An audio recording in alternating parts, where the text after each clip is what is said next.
Have you ever been a witness to poverty in the United States? How about in another country? What are some stereotypes of poverty that come to mind when you think of it? How do other countries' poverty levels compare to that of the United States, from what you know? Although you may not consider yourself in poverty, it is important to be informed and aware of the poverty that goes on so that you have the opportunity to help. In order to understand the difference between poverty in the United States and Costa Rica, it is important to take into account the reasons for poverty and the government programs set up to help.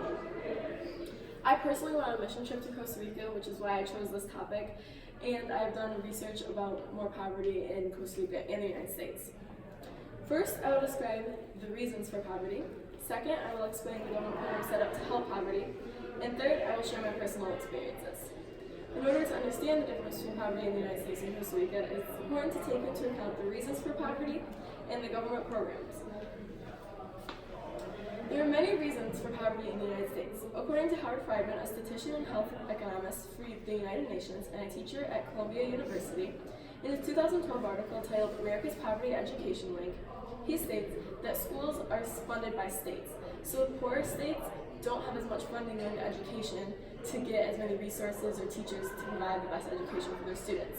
He also states that college prices are a big factor in poverty because a lot of college eligible students don't go to college because of financial reasons.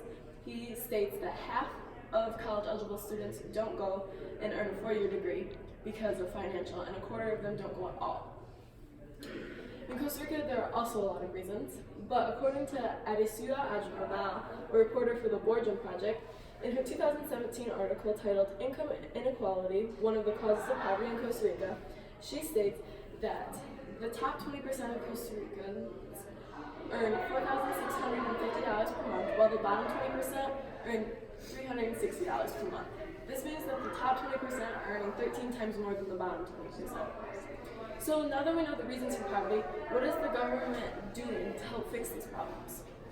According to Kimberly Amadou, a U.S. economy expert for the company The Balance, in her 2019 article titled Welfare Programs, The Myths versus the Facts, she states that Medicare and food stamps are two big government programs in the United States. In 2019, Medicare helped pay for 65 million adults, 4.8 million blind and disabled people, 29.5 million children, and also paid for 40% of the births in the United States. This program is continuing to increase because it increased coverage by 28% with the Affordable Care Act, because it raised income standards and offered this program to single adults. Food stamps, she states, had in 2018 paid for 39 million people's foods, and they get about $127 per month, and this ended up being a total of $65 million paid for food.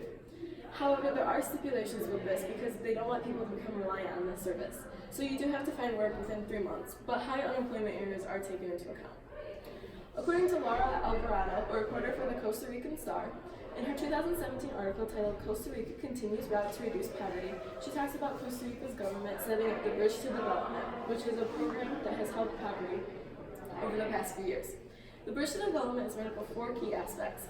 1, social maps, which help locate families in need. 2, social agents, which select the families in need and follow up with them. And 3, multidimensional poverty index, which measures the needs of families in different ways besides just your basic income.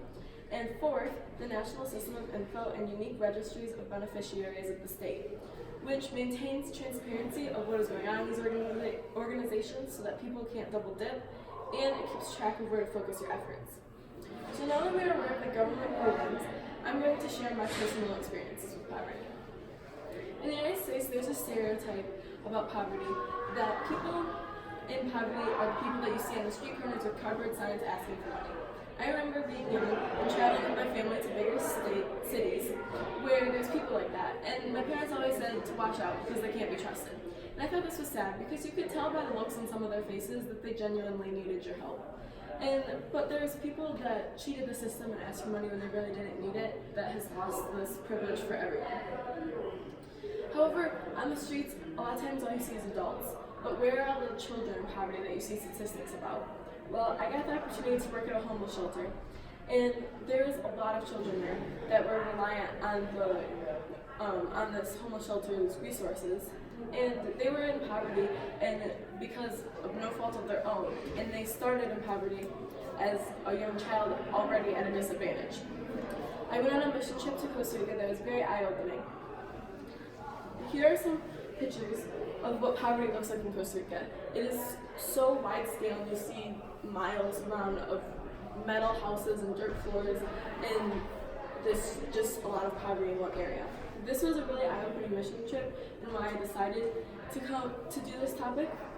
While we were here, we bought groceries for a lot of homeless people living in basically dumps. You can see in this picture piles of dirt and metal and scraps that are not safe to be living in, and they would just have mattresses and clothes laying on the ground. And once we talked to them, they've been living there for 20 plus years. Also, we visited many poor neighborhoods with children that they were the happiest children even though they had nothing. This was a very good lesson to learn. First, I described the causes of poverty. Second, I explained the government programs.